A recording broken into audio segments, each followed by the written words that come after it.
let me first congratulate our Spotlight students. So this week we have 2 Spotlight students. The elementary level is Leo Hong. I believe this is his 3rd time to be a Spotlight student. At the middle school level, the Spotlight student is Raghav Arun.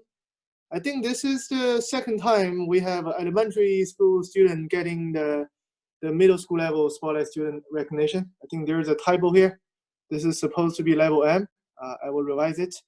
So Raghav is the Spotlight student for level M this week. I think this is also his 1st time to get the middle school level Spotlight student recognition. Well, of course, he was the monthly Spotlight last month for the middle school level. So congratulations to both of them. Okay, I think both of them have introduced themselves. For this time, the assignment in the level E of assignments, one of them was revised based on Leo's problems because he was one of the monthly Spotlight students, so he has a privilege of making a problem. I want to have him talk about how he made that problem. So then I will have him talk about problem number 3. Okay, so let's get started with problem 1.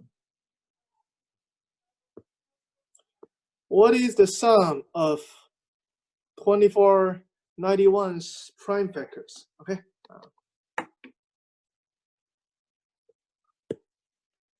So here's the number 2491, and I'm asking for the sum of its prime factors. Okay. Let me see. Who want to talk about this one? If you can, because many students had these problems correctly. Many of you are very fast on this. So who want to talk about this? Who think you have a great solution you want to share with us? If you want to talk about this, unmute yourself and yell your name. Okay, I see Alexander Liu. Raise your hand. Alexander, please go ahead. First. Yeah, I am muted. Yeah, we can hear you, Alexander. Go ahead. So first of all, we counted out 2491's factors, and then we used a calculator to find the factors, and then we found the factors, and then the factors were 53 and 47. Sorry, let me interrupt you. So you find factors which are correct factors. So their prime factors are 47 and 53. But you're not supposed to use calculators. All these problems are supposed to be done by hand and pencil and paper. Okay. All right. I did use a calculator for a bit. Okay, so that's fine. So make sure next time don't use a calculator. Okay. So we want to see if there are other students who is Kenny Chen here? Kenny? Oh no, I'm sorry. Not Kenny. Henry Zhang. Is Henry here? If Henry is not here, is Akil here? Akil? Yeah, I'm here. Oh, Henry is here. Okay, go ahead, Henry. Can you share with us your solution? You did it right and very fast. I just kind of did it the same way as Alexander. Oh, you used a calculator as well? Kind of, yeah. Okay, so who didn't use a calculator and then get it? Me. Okay, who else? Connor? Okay. So the way I did it was I realized that like a lot of the first prime numbers wouldn't work. So I thought about like the number 2491. I realized that it was really close to 50 squared. So I thought prime numbers around that number, and I got 40. 2491 is very close to 50 squared. Is this Akil or Connor? Akil. Akil, okay. So you said 2491 is very close to 50 squared, which is 2500, right? So then you are trying to find factors around 50, right? Yeah, and I got You got 47 and 53. Okay, very good. So this is excellent. So that's why you're fast. I think you spent like 2 minutes on this. You get a correct answer. Good job. I want to hear from another. Is Summer true here? If Summer is not here, let me see. Connor wanted to talk about it, right? Connor? I didn't really. I was just going to say I didn't do much of different. I just tried to figure out what two prime factors multiplied together got what prime factor. I just did a factor tree basically. Okay, so you try them one by one. You know, starting from 2. Of course, this won't be 2. So 3, 5, 7, all the way up. Is that what you did? Yeah, basically. Okay. Oh, then well, definitely it won't be 5, but just keep trying. Okay. Is there another solution? Yes. Okay, Dave. Okay, so since 2,491 is slightly less than 50 squared, we only have to test the prime numbers below 50, and then you get 47 and 53. Okay, so you test the prime factors less than 50. Okay, so you start from 3 and all the way goes to 47. Is that what you did? Yeah. Okay. Is there another solution? Okay, go ahead, Leo. Well, so I first assumed that it only had 2 prime factors. Okay, so you assume is to assume 2 prime factors. Okay. So in 2,491, since its last digit is 1, the prime factors must be made out of 9 and 9, or then unit digit of its prime factors must be 3 and 7, or 9 and 9. Oh, or 1 okay. and 1. So Leo, look at this number. This number's unit digit is 1. Okay, unit digit is 1. So rather than testing all of these 3, 7, all the way to 47, so Leo said the unit digit of those 2 prime factors, let's say this is P1 and P2. You know, he started with 2 prime factors. The unit digits must be what? 1 and 1, or 3 and 7, or 9 and 9, right? Yeah. Okay. So basically, and it was also really close to 50 squared. So all you have to do is like it's actually like just 9 away. So all you have to do is find like 2 as close as like 2 prime numbers as close to 50 as you can. So you can try 53 and 47. Oh, okay. So Leo, you know, after he observed this, then he started with the number around, and then, oh, please everyone mute yourself. So some of you are having background noise, okay? So he find the numbers close to 50, and then he find, okay, he start with, you know, the closest prime factors close to 50, which is 47 and 53. Okay, that's another view to look at this from the unit digits, okay? There are other solutions. I look at this problem, you know, it take me like 3 seconds to solve it. Right. There are very fast solutions. There's at least one fast solution that I can. Kyle, go ahead. Well, 2,491 is equal to 2,500 minus 9, or 50 squared minus 3 squared. Very good. So this is 50 squared minus 3 squared. Okay. And then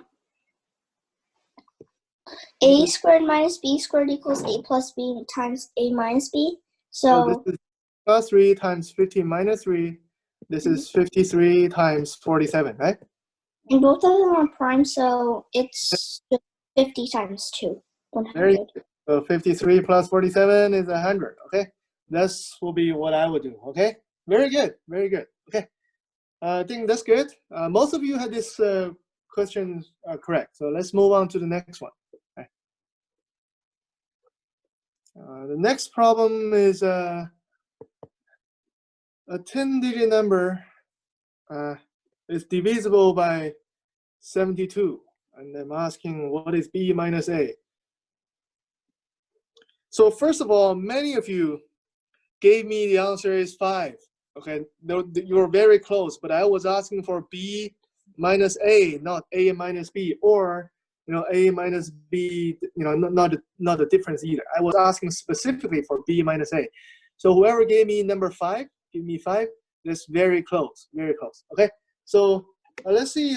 Let me see who want to talk about this one. I'm looking at these names. Oh, who raised their hand? Dave, raise your hand. Okay, Dave, go ahead. Okay, so number is A20200514B divided by 72. Okay. And we know that 72 is one of the prime factors. So B must be even. Okay, B must be even. Okay. So B can be 2, 4, 6, 8, or 0. Okay. And then since 3 is also one of the prime factors of Okay. 72, Okay. A plus 2 plus 2 plus 5 plus 1 plus 4 plus B must be divisible by 3 and 9. Okay, A plus 2 plus 2 plus 5 plus 1 plus 4 plus B must be divisible by what? Must be divisible by 9. Okay, must be divisible by 9. So this is A plus 14, right? Plus B is congruent to 0 mod 9, right? Yeah. Okay, go ahead. And then so B can be,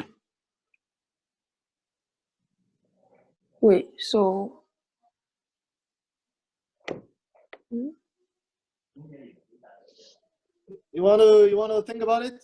So Can I do it? Is William Zhao here? Who's that? Yeah. Oh, okay, yeah. I was going to call you because you're the fastest one to get this question correct. Do you want to keep going, keep David's approach, or do you want to start a new one? I got a new one. Okay, go ahead. So I just look at the number and I know that 72 to be divisible by 72 it has to be divisible by 8 and 9. Okay, so 72 is 8 times 9. So in order to divisible by 72, you have to be divisible by 8 and 9, okay? So then I first look at 8 and I know the rule for 8 is the last 3 digits have to be divisible by 8. Well, Okay. 140B, 140B must be divisible by 8, right?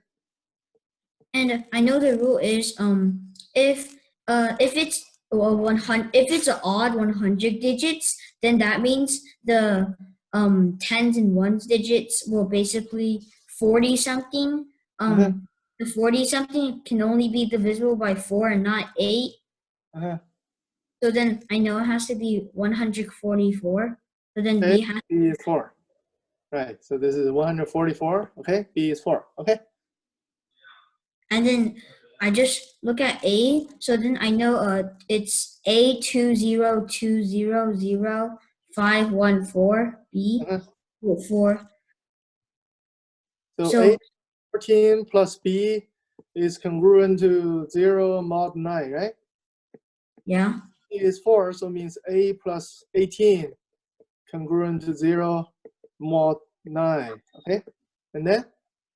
Well, I actually didn't use that strategy. I just know that if a number is divisible by 9, the digits have to be divisible by 9. So then I just do because then I see that A plus 18 equals a number that is divisible by 9. So then I know A could be 0, but then it can't start with a 0. So I know A has to be 9. Okay, so A must be 9. Good. And then B minus A is 4. 9 is -5, right? Good. Good job. So the answer is -5. Okay? Wait, can I continue my solution? Sure, go ahead. Okay, so A plus 14 plus B must equal to some number that's divisible by 9. So A plus B can equal to 4, or A plus B can equal to 13. A plus B is 4 or 13. Okay, very good. And then since we know that B can be even numbers only, so for the first equation, A plus B equals 4, it can be 0 or 2. So if B is 4, A, say what? Say again, sorry. B can be 2 or 0 because Oh, B cannot be 2 or 0. So B cannot be. B can be 2, 0. Yeah, 2 or 0. It can't be 4 because A cannot be 0. And then so we have A2, 0, 2, 0, 0, 5, 1, 4, 2, or 0. And then 0 might work because 40 over 4 is divisible. 40 is divisible by 4. And then 2 does not work because 42 is not divisible by 4. Okay, so 2 won't work. Okay. 4 will not work either. 4, well, 4 will work. The answer, B is 4, so 4 will work. I think I meant 0. I meant. I think take a look, Dave. I think the issue is this number has to be divisible by 8. So when you look at a number divisible by 8, you have to look at the last 3 digits, right? So when you look at this must be an even number or divisible by 4. That's not enough. So you have to look at one more digit to make sure the whole number is divisible by 8. I think that's the problem. Okay. All right. We have Leo has another comment. Okay, go ahead. Just that if you want to make sure a number is divisible by a power of 2, all you have to do is if the power of 2 is equal to 2 to the x, then all you have to do is find the last x digits and make sure they're divisible by 2 to the x. Oh, okay. So Leo has a general comment. Leo said, if you want to find a number that is divisible by 2 to the x power, then you need to find the last x digits, and that number must be divisible by x, 2 to the x power. Okay, so that means, let's say if you want to find a number that is divisible by 2, is 2 to the first power, then you only need to look at the last one digit. If you look at it, if you want to find a number that's divisible by 4, which is 2 to the second power, you need to look at the last 2 digits. 2 to the third power, which is 8, you need to look at the last 3 digits. And 2 to the fourth, you need to look at the last 4 digits, and so on. And I also have a small proof. Okay. It's that, so 10 is divisible by 2. Okay. So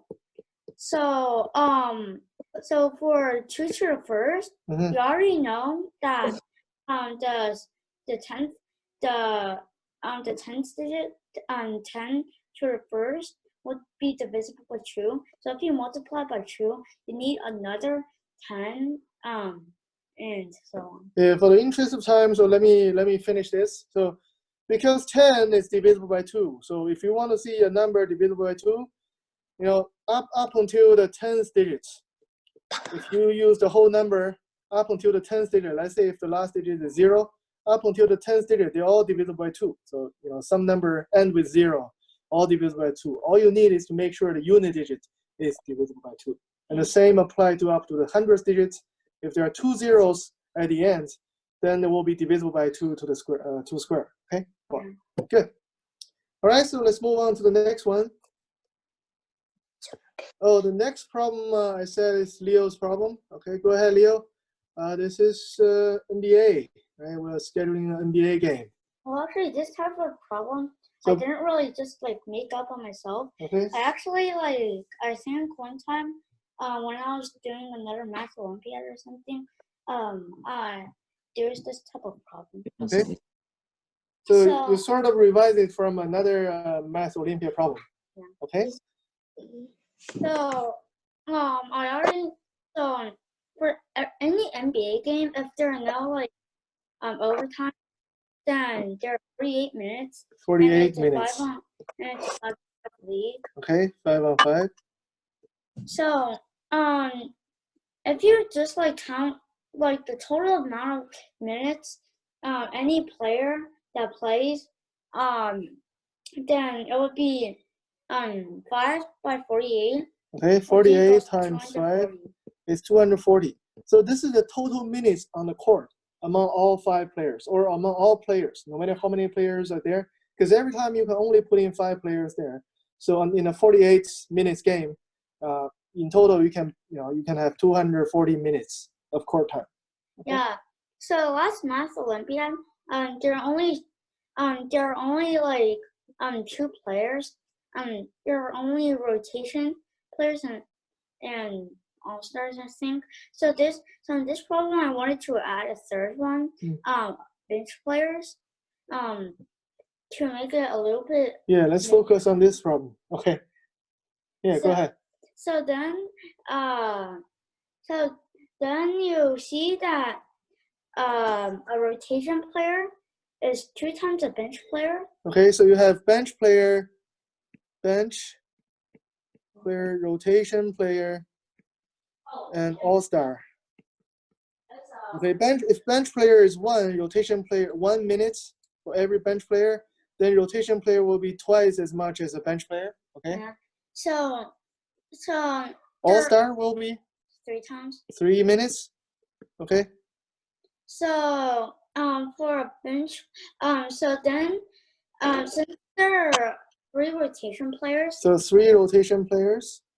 then it will basically be the same as 6 bench 3 players. rotation players. Now, how many 3 rotation players? So 3 starting line, 4 bench player, right? 4 bench players, 3 rotation player, and 2 all stars. Okay. So that is basically the same as 16 bench players. So this is equivalent to 16 bench player. Okay. So then you just divide 240 by 16. Okay. To get the 1 bench player is 15 minutes. A rotation so an all-star would be 45 minutes. Okay, so this is 15 minutes is for one bench player, right? And then 30 minutes will be the rotation, all the rotation, the starting lineup rotation, and then the 45 minutes will be for all-star, right? So the answer to this problem is 45.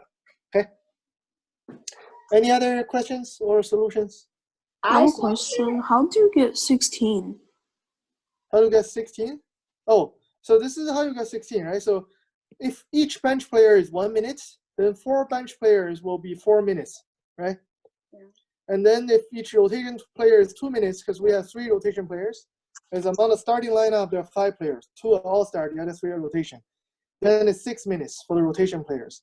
And then for all-stars, 3 minutes each, 2 all-stars, that will be 6. So this is a ratio among the bench, rotation, and all-star will be 4 to 6 to 6. Okay, again, this 4 is 4 bench players, 6 is from 3 rotation players, and then last 6 is from 2 all-star. Add them up together, you add them, equal 16.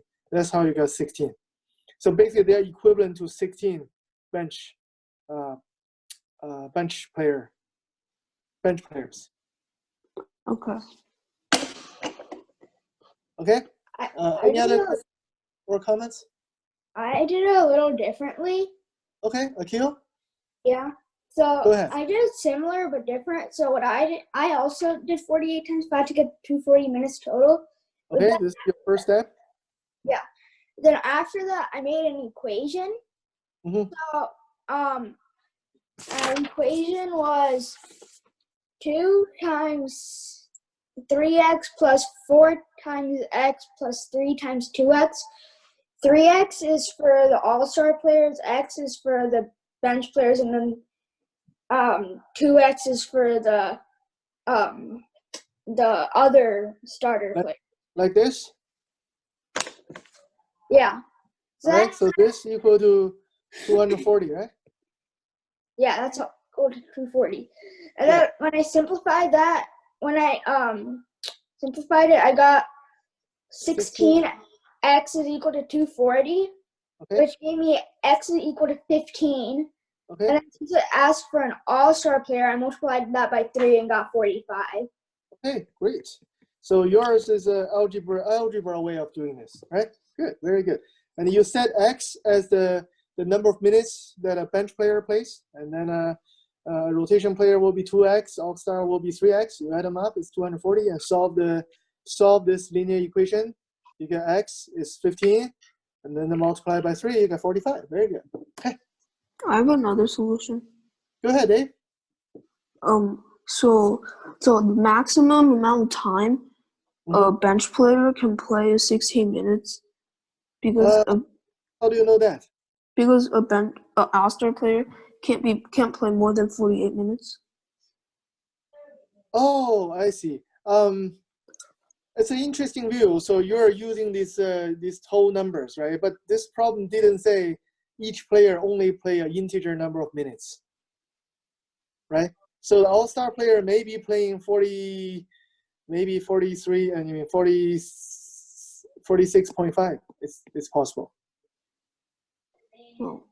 I know where you're going. You're trying to assume they're all integers, and then keep going. Keep starting from 16, and then come up with the number. But this problem didn't say they are playing integer number of minutes. Oh, okay. Okay, good thoughts. Good thoughts. Okay. I guess David could do that because it says that every answer should be an integer number of minutes. No, I said every answer should be a number, not an integer. Okay. Good try. I just thought of another one. Okay. So basically, I could just assume a bench player was 16 minutes.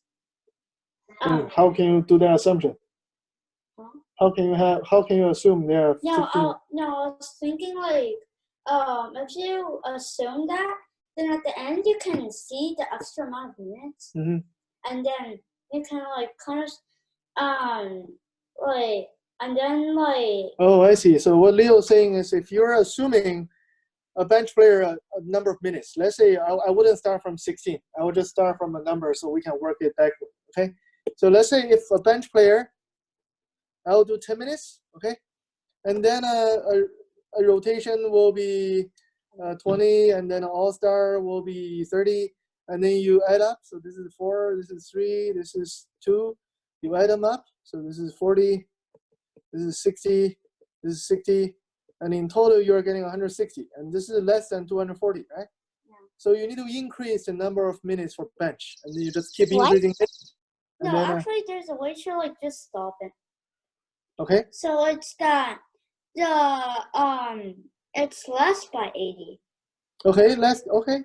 240 minus 160 is 80. Okay.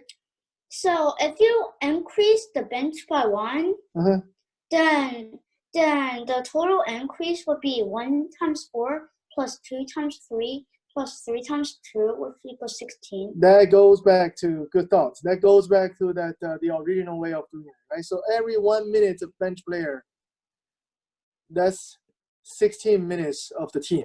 Yeah, right? So then go back to it. 80 right? by 16. Okay, and then 80 divided by 16 is 5. That means you're increasing the bench player by 5. Okay, cool. So let's move on. Next problem.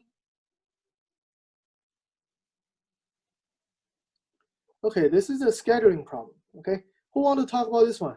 Can I? Who's that? Ryan? Go ahead, Ryan. So how I did this was that I just realized that if you put the shortest, if you put the smallest number in the front, then people in the back don't have to wait as long. So I just put it so my what do you call it? So I just put the 2-minute one, and then the 4-minute one, and then the 6-minute, and then 10-minute. Okay, so you read this problem and you have a gut feel. You feel like if I put in the fastest one first, then they don't have to wait that long, right? Okay. So Kyle, nothing happened. Okay. So all you need to do is just put the fastest one at the beginning. So let the fastest one, the shortest waiting time one, check out first. Okay. Okay. Go ahead. Keep going. So then I just did. So Kyle took 2 minutes to finish his groceries. So Kyle will be 2 minutes. Leo would take 6 minutes because he has to wait 2 minutes for Kyle. 2 plus 4 is 6. Okay. And then Isaac has to take 12 minutes. So it's 2 plus 4 plus 6 is 12. And then Dr. Hong has to take 22 minutes. Okay, for me it's longer. 2 plus 4 plus 6 plus 10 is 22, right? and then you add up these numbers. Then you come up with 42. Okay, so that's the answer. 42 minutes. Very good. Okay. Any other questions or comments? Go ahead. So I also have a proof. Okay, you prove. Prove what? That you have to put the like the ones that are shortest in the beginning. Okay. So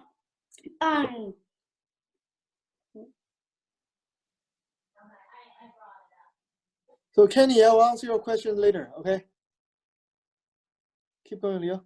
So if you made Kyle A, me B, Isaac C, and you D, Uh-huh. then it'll be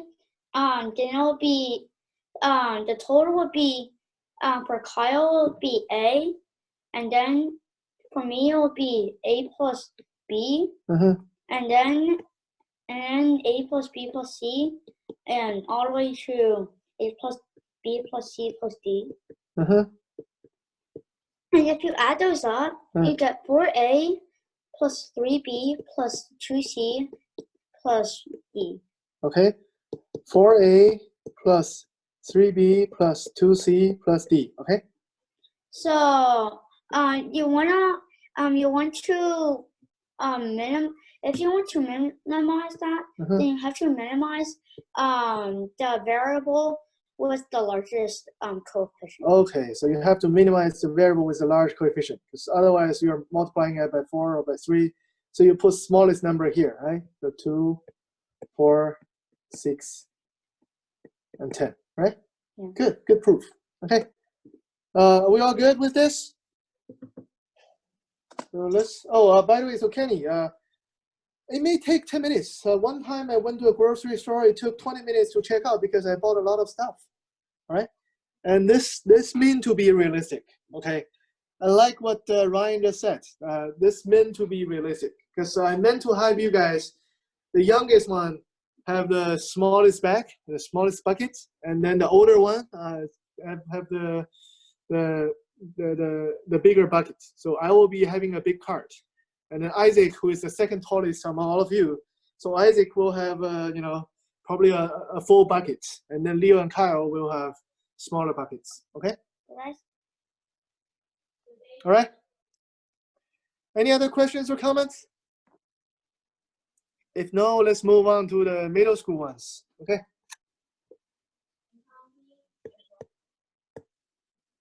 All right, the first one. A plus B plus C is 3. This is all squares. All A2, B2, C2, they're all squares, and this 1,000s, 2,000, 3,000, they're all exponents. Okay. Who want to talk about this one? Raise your hand. Kyle. Kyle, you already talked once, so talk about one problem. Let me see if there are other students. Okay. Let's see if there are other students want to talk. Isaac. Isaac, go ahead, Isaac. First of all, I figured out that A plus B plus C equals 3, and A2 plus B2 plus C2. A squared, B squared, C squared. So I figured out that A, B, and C could be swapped up numbers, so they all have to equal the same value. Oh, okay. So you figure out, given these two conditions, it doesn't matter whether A or B or C, whatever value they have, they can be swapped. So you figure out A equals B equals C. Very good. So that means they all equal to 1. All right. So A 1,000 plus B to the 2,000 plus C to the 3,000 is basically 1 plus 1 plus 1 is 3. Very good. That's probably the fastest way to do this. Okay. Yeah. So the answer is 3. Correct. Any other thoughts or comments or solutions? Kyle. Kyle, go ahead. This is a deeper proof. Well, A plus B plus C squared equals A squared plus B squared plus C squared plus 2AB plus BC plus Okay, so you're proving this. A plus B plus C squared is A squared plus B squared plus C squared plus 2AB plus 2BC plus 2AC is I think you should do in parentheses actually. huh? Oh yeah. So that equals 9. So that means AB plus BC plus AC also equals 3. AB plus BC plus AC is also 3, okay? Mm-hmm. Because this is 3, so this will be 6, okay? So that's why this is 3, okay? Keep going. And then A minus B plus B minus C plus C minus A would equal 0. Plus B minus C plus C minus A is 0, okay? A minus B squared plus B minus C squared plus C minus A squared equals 2 times A squared plus B squared plus C squared minus AB minus BC minus CA. Do you mean this? So equals Yeah. 2 2 times. times A squared plus B squared plus C squared plus minus? No, also in parentheses. Oh, okay. You put them all in parentheses. Okay. Minus AB minus BC minus AC. Right? Mm-hmm. And this is 3. And this is 3. So 3 minus 3. By the way, all of you, please please yourself. There are a lot of background noise. That's my mom. Oh, okay. So 3 minus 3 is 0. Okay. Yeah. So that means if A minus B squared plus B minus C squared plus C minus A squared equals 0, then A minus B equals 0, B minus C equals 0, and C minus A equals 0. That's why A equals B equals C. Very good. This is the proof. Okay. Very good. For this proof, Kyle, you don't need this step. You don't need this step, right? All you need is to figure out AB plus BC plus AC is 3, and then you can directly move to here, right? I also have another proof. Oh, you have another proof. Good. So you subtract A squared plus B squared plus C squared by A plus B plus C. So basically A squared minus A plus B squared minus B plus C squared minus C is 0. Let me use a new page. All right, so please go ahead. So basically A squared minus A plus B squared minus B and C squared minus C equals 0. And so that means A squared minus A equals 0, B squared minus B is 0, and C squared minus C is 0. Why is that?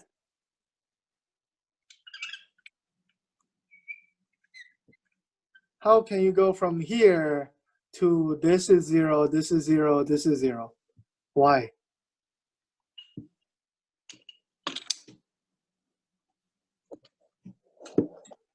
Not necessarily, right? I think I know why. Okay, Raga? Because none of them can be negative. None of them can be negative. Why? Because A squared is always greater than A, unless Why? A is negative. No, A squared could be smaller than A. Think about when A squared will be smaller than A. When A is negative. No. When A is a fraction. Yeah, when A is less than 1, A squared will be less than A. Right?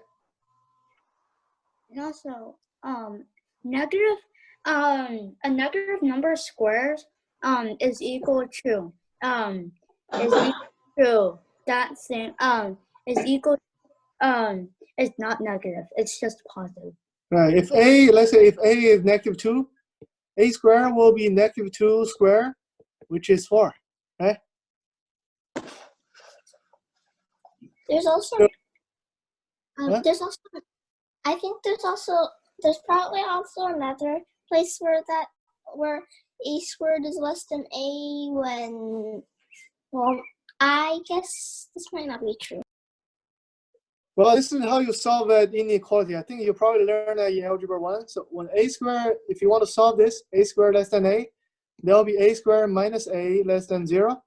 There will be a times a minus 1 less than 0. Okay, so that means you are solving this equation, right? So that means a is greater than 0, less than 1. All right, so I'll leave it this, you'll learn this. You'll learn this, I think, in algebra 1 or maybe algebra 2. I don't recall. Algebra 1, okay. So, all right. I think that's good for this problem. Let's move on to the next one. We have 3 more to cover, okay. Oh, this one. I like this problem. Oh, 2 more to cover, yeah. Let's see if I can paste it. Well, it doesn't allow me to paste it. So let me do this. So the problem A, 1 over A is 2461 all the way to 24A3, 2461 and to 24A3. Okay. So 1 over A is less than 1 over 2461 plus 1 over 2462 plus plus 1 over 2483 less than 1 over A minus 1. Okay, who want to talk about this one? Okay. Hold on, wait. Who want to talk about this one? I can. Raghav, go ahead. So because 1 over 2,461 is greater than or equal to every single one of the numbers in the sequence. Okay, so you're saying this number 1 over 2461 is greater than 1 over 2462 is greater than 1 over 2463. All of these, because the denominator is denominator less. is, yeah, all right. The denominator of 2461 is less than all the others, so that's why 1 over 2461 is the greatest one in the sequence. Okay. So I said that 23 over 2,461 is less than 1 over A. Okay, so you're making this number, I'd say 23 over 23 over 2461 is less than 1 over A? I mean, greater than. Greater than 1 over A, okay?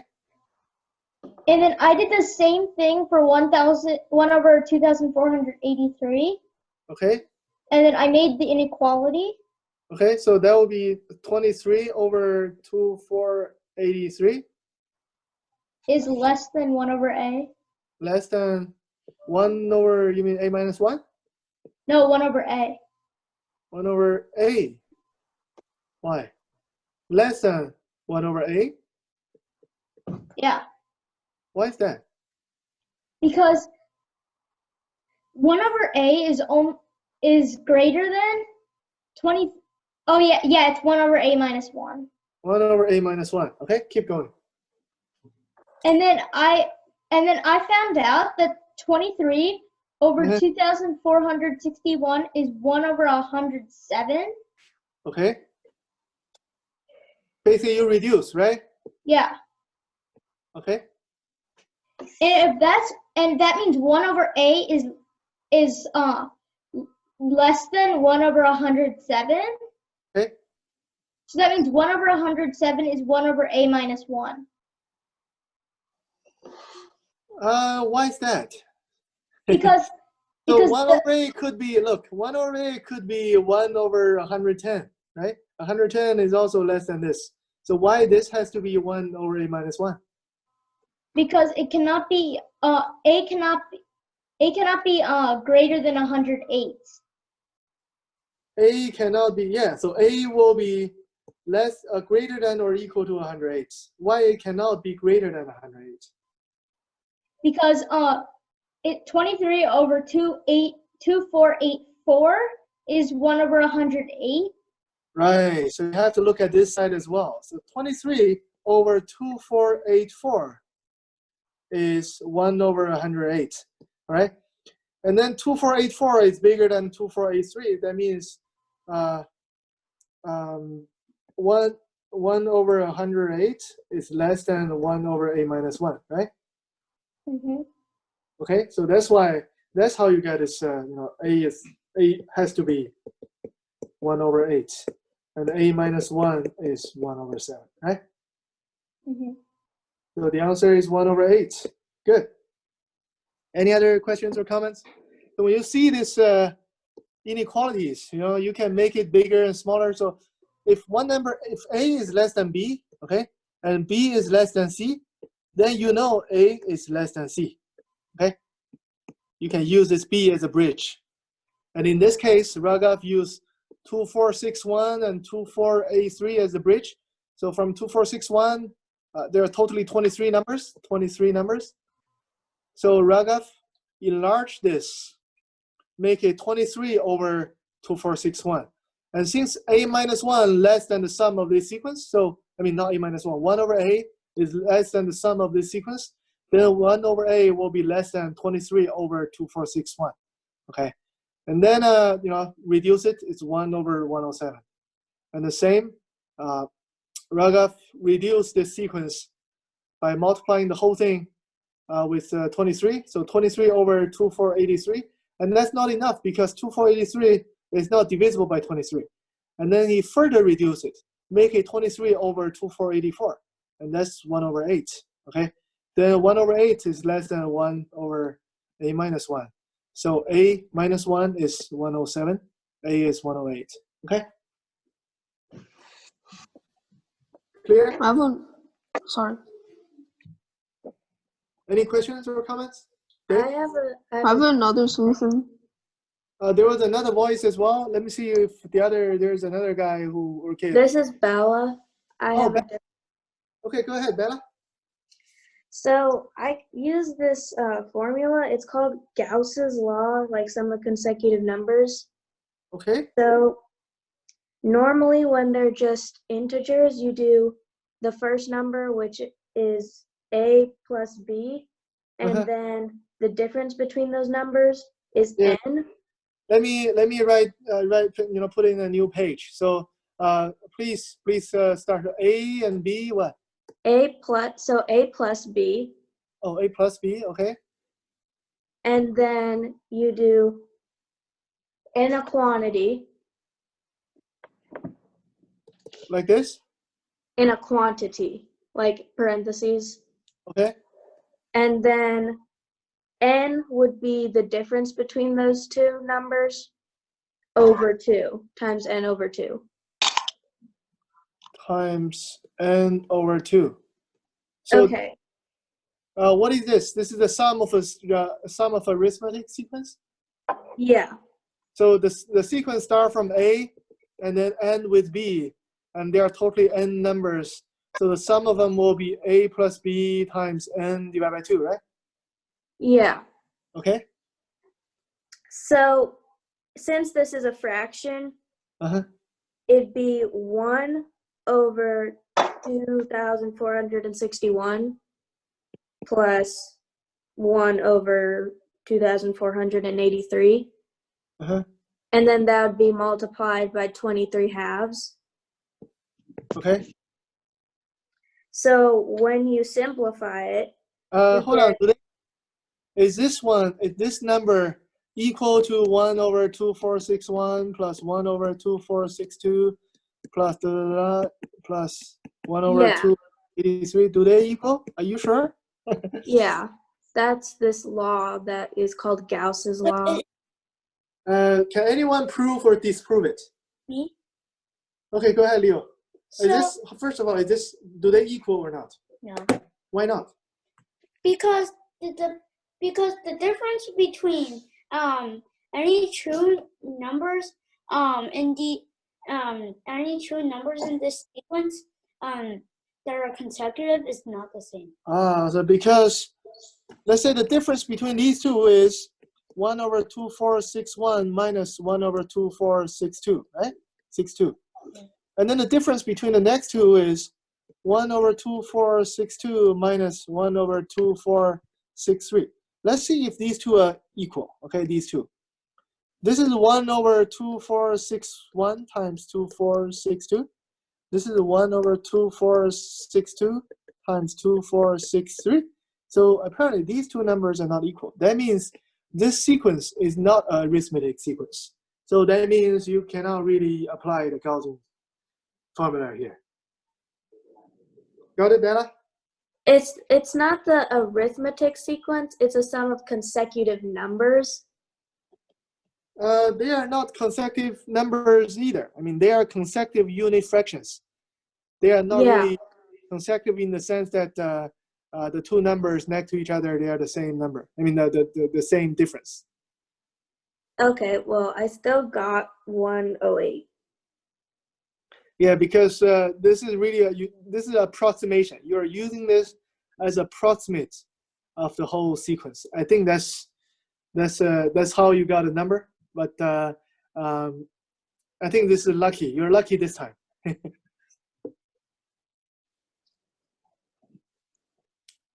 All right, that's a good try. Good try. Okay, think about it.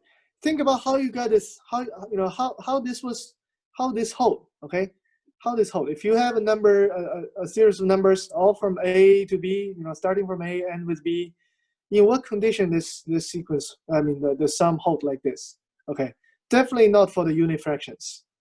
Okay. Oh my god. Huh? That's where the difference between any two numbers that are consecutive and like any two like numbers that are consecutive in the sequence but not necessarily like consecutive as in their difference is 1. Yeah, they could be 1, 3, Yeah. 5, 7, but the difference has to be the same, right? Yeah.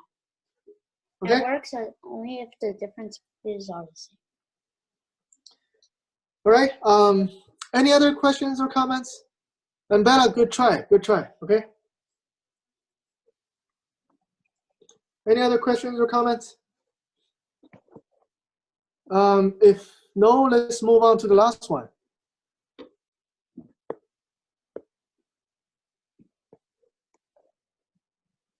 This is a very difficult problem. Only 4 students did it correctly. Okay.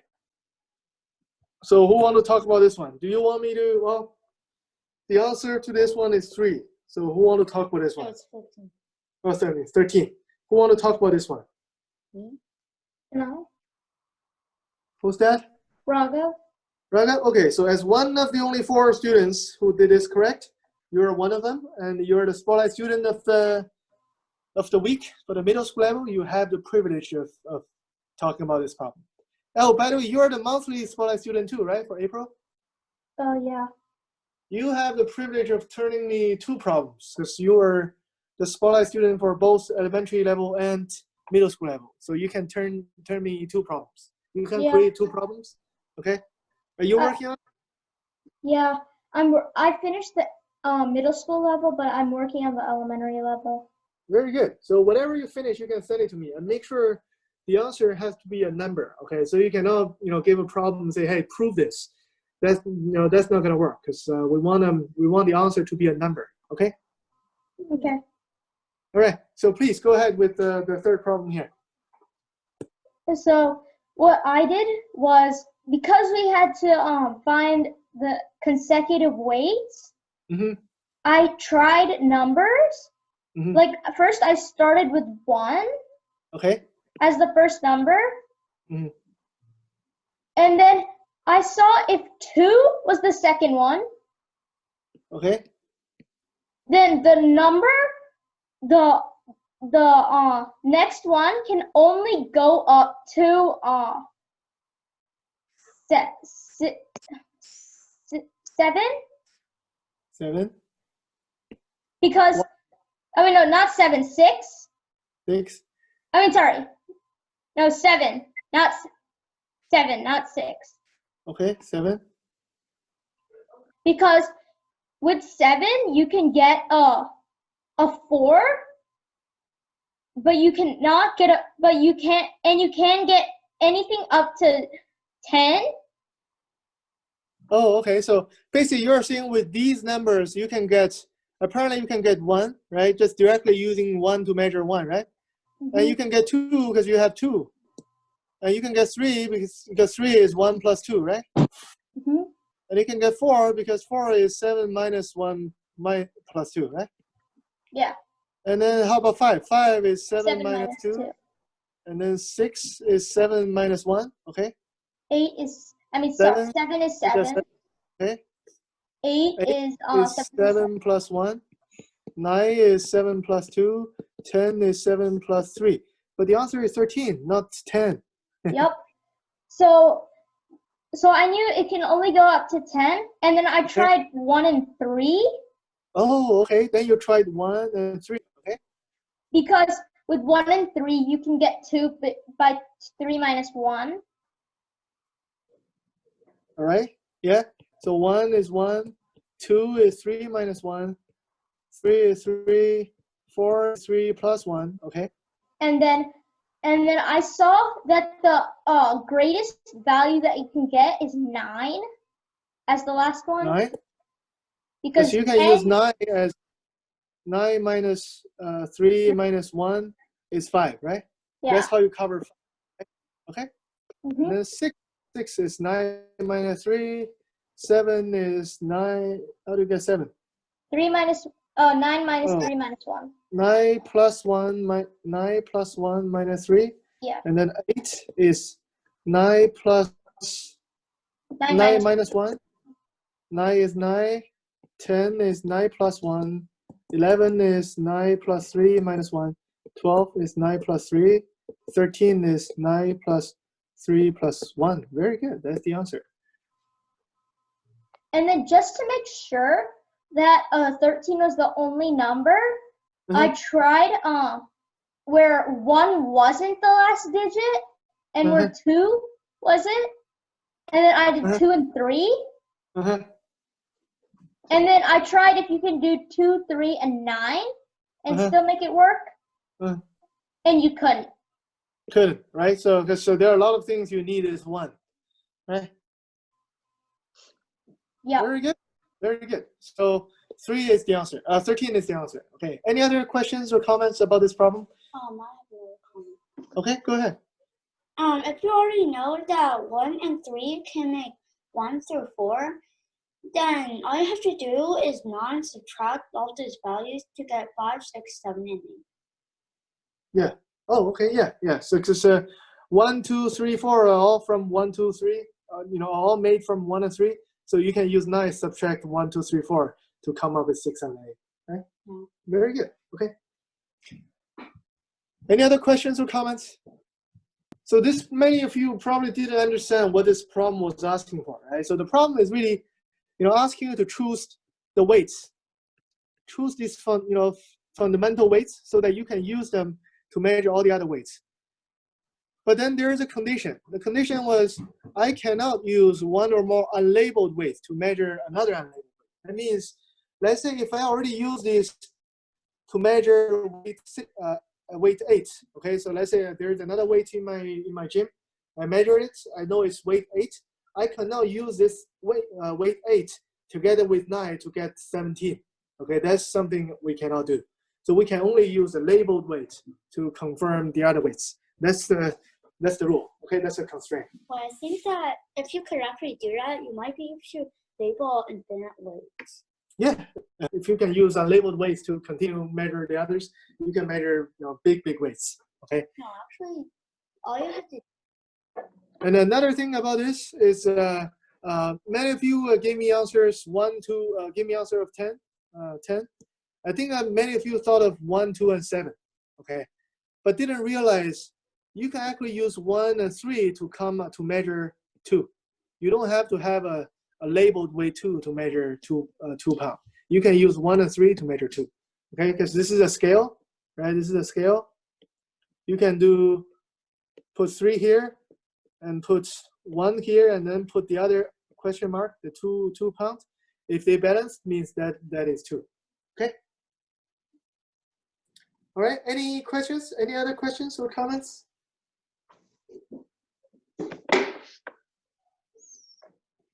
Okay. If no, I think there are a few monthly spotlight students who didn't turn me their their problems yet, so please work on them. I look forward to your problems. That gave you a heads up on those weekly competitions. Okay. Again, congratulations to Leo and Raghav this week. So hopefully you guys can catch up, right? All of you can catch up.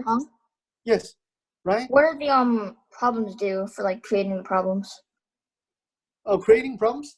I mean, there's a specific due date. Whenever you come to me and before I make my next week's problem, that's fine. So I will basically schedule that problem to the coming weeks. Okay? I know you owe me one as well, right? Yeah, right? I do. Okay, work on yours, okay? Mhm. All right. All right, so that's it. I will see you next Thursday. Okay, I'll talk to you next Thursday. We'll be all of both level E and the level M will be on Thursdays. Okay, the same time as today. Okay. All right. Bye, guys. Bye. Bye. Thank you. Bye. Bye. Bye. Thank you.